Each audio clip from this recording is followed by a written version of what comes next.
ایک بات پیش کر دوں نوجوانوں سے، غبطہ کہتے ہیں انسان رش کرنا، اردو میں کہتے ہیں رش کرنا. مجھے اگر آپ کی زبان آتی ہوتی میں آپ کی زبان میں بھی پیش کرتا. رش کرنا یعنی اسے یہ مقام ملا، اکاش مقام ملا ہوتا. حسد منفی، اسے یہ مقام کیوں ملا؟ تو چوتھے امام کہتے ہیں شہداء میرے چچا عباس سے غبطہ کریں. اور مولا کے جملے کی تشریح میں پیش کر رہا ہوں، لیکن علی سے حسد بھی حرام ہے، غبطہ بھی.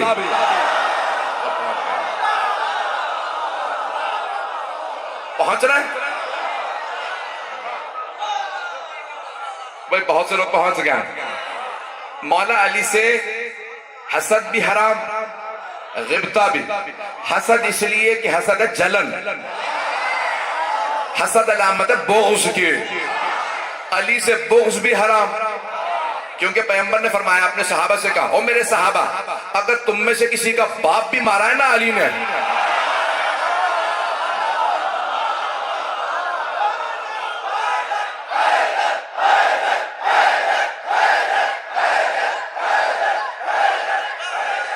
توجہ فرمائیں. کیوں؟ کیونکہ بہت سے ایسے نا مسلمان ہو گئے تھے لیکن باپ دادا کافر تھا.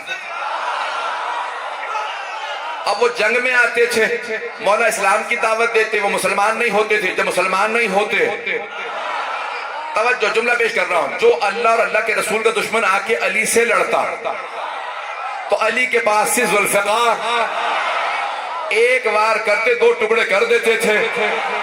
تو علی نے مارے اللہ رسول کے دشمن.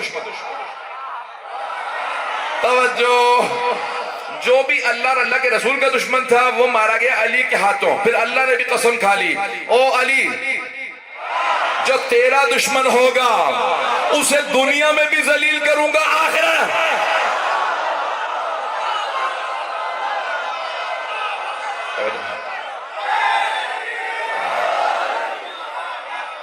توجہ فرما رہے آپ؟ سلامت رہے آپ. جی بھئی جس محبت سے آپ سن رہے ہیں آپ پڑھوا رہے ہیں مجھ سے. پتہ نا گرامی، اب سرور کائنات نے کہا تھا، کیا میں جملہ مکمل کر کے آگے بڑھوں، کہ میں نے کہا کہ علی سے حسد بھی حرام ہے مولا کائنات سے، اور غبطہ بھی، رش کرنا بھی حرام. تو اب سرور کہ اے میرے صحابہ، اگر تم میں سے کسی کا باپ بھی میرے بھائی علی کے ہاتھوں مارا گیا ہے تو علی کا بغض نہ رکھنا. تو کہا یا رسول اللہ کیوں علی کا بغض نہ رکھے گا؟ کیونکہ میرے بھائی علی کا بغض جہنم میں لے جاتا.